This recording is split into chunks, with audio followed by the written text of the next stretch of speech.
Hi guys, this is Dr. Silva with a few words for you about antisocial personality disorder. This is the first video in a new playlist about personality disorders. It is characterized by a lack of empathy for other human beings. It's different from narcissism because in addition to this lack of empathy, there is a long-standing pattern of disregard for or violating the rights of others. These individuals are often impulsive and reckless, substance abuse is rampant, but it's mainly characterized by a lack of remorse after hurting other people. They're also deceitful, irresponsible, aggressive. It's basically the hardened criminal type, and a lot of these people end up in prison where if you're there for a long time, especially for violent crimes, when you are finally released, you are not reformed. If anything, you're hardened. And so the prognosis is very poor for these individuals, whether they go to prison or not, because of this lack of a conscience. This is not to be confused with individuals who are asocial, such as certain autism spectrum individuals, people that have a difficult time connecting with other people socially, or people with social phobia, social anxiety disorder, who are very shy and who want to have relationships and friendships, but who are intimidated by an irrational fear of interacting with other people, a fear of being humiliated.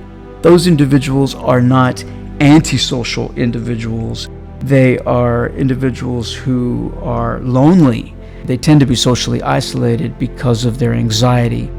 The antisocial personality is someone who's completely different, but a lot of times people will say, I'm antisocial, or he's antisocial, and that's not what they mean. They don't mean a person who would just as soon kill you, take your life, as look at you. They're just talking about somebody who is either very shy or aloof or irritable, maybe a curmudgeon who just doesn't like people. Just like there are some people that don't like children, they don't tolerate children very well, and then there are misanthropes who don't like just people in general. But that's different than somebody who will rob you and lie to you and hurt you physically and then sleep like a baby that night.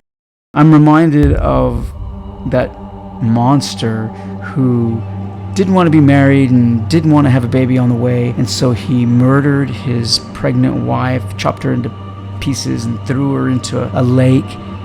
That individual was a psychopath. Psychopath, sociopath, those are synonyms for antisocial personality disorder. These individuals are not psychotic, but psychopath is the term that is sometimes used, and sociopath is the synonym. So in order to diagnose antisocial personality disorder, the patient has to be at least 18 years old. So the patient has to be an adult. You don't diagnose antisocial personality disorder in children. However, another criterion is that there must be evidence of conduct disorder by age 15. In other words, before the age of 15, we have to see behavior that is typical of a separate diagnosis that you would make in childhood, which is that of conduct disorder.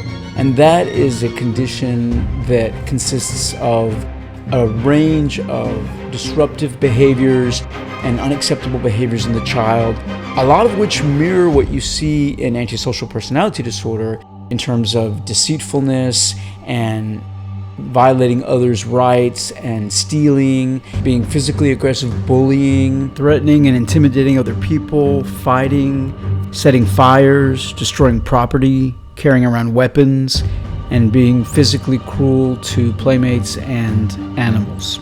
In fact, harming animals is one of the more famous and more disturbing symptoms. And if you see a child that is taking pleasure in harming an animal, you really have to worry about a budding antisocial personality. You also see truancy and running away from home and other behaviors that are not acceptable. And if you see that by the age of 15 and the patient is now 18 and then also meets criteria A, that there is a pervasive pattern of disregarding and violating others' rights. And according to the Diagnostic and Statistical Manual, you would want to see at least 3 of the following symptoms: a failure to conform to societal norms with respect to lawful behaviors, as indicated by repeatedly performing acts that could result in arrest. So whether the individual has in fact been arrested numerous times or has ever been to prison or not, they engage in behaviors that are illegal. And this could also include deceitfulness. That's a very common trait in the antisocial personality because they do what they want and they do whatever necessary to get what they want. And that includes repeated lying, using aliases, conning others for personal profit or pleasure. You also see impulsivity in these individuals, or a failure to plan ahead. And there is a genetic basis, we think, for this disorder. And so some of the symptoms that you see are not really choices. A person wouldn't choose to be impulsive. That's not a voluntary behavior. That's just a trait. And it's very common in these individuals who also have a higher incidence of substance abuse. Again, that's probably genetic, that vulnerability.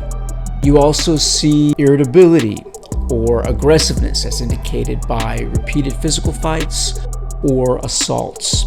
A lot of these mirror what you would see in conduct disorder. You can also see a reckless disregard for safety, and that includes safety of themselves or others, especially others. But part of the impulsivity and recklessness and tendency toward chemical dependency is this disregard for being prudent and being safe. There's also a consistent irresponsibility, and this is indicated by repeated failure to sustain consistent work behavior or to honor financial obligations.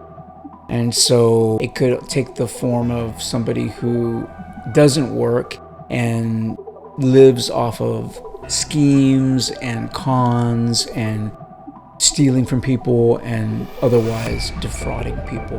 But an honest day's work is just not in the repertoire of the sociopath. There is finally, and I think probably most characteristically, a lack of remorse. So these individuals, they do these terrible things to other people to get what they want, and they don't feel bad about it. They sleep well at night. And this is indicated by an indifference to what they did, the harm that they did, or else rationalizing having hurt, mistreated, or stolen from another individual, or abused another individual. Oh, they provoked it. Oh, you should see what they did to me. Oh, I didn't hurt them that bad. Oh, this or that. Telling lies also to explain the behavior, if they bother to explain it at all. The last thing is that these criteria are not met solely or exclusively during a schizophrenic episode or a bipolar manic episode, because in that case it would be antisocial behavior and not the actual personality disorder. These individuals are dangerous, and that's why a lot of them belong in prison, and a lot of them end up in prison because they are a menace to society. Males far outrepresent females, by the way, when it comes to antisocial personality disorder. Thanks for watching.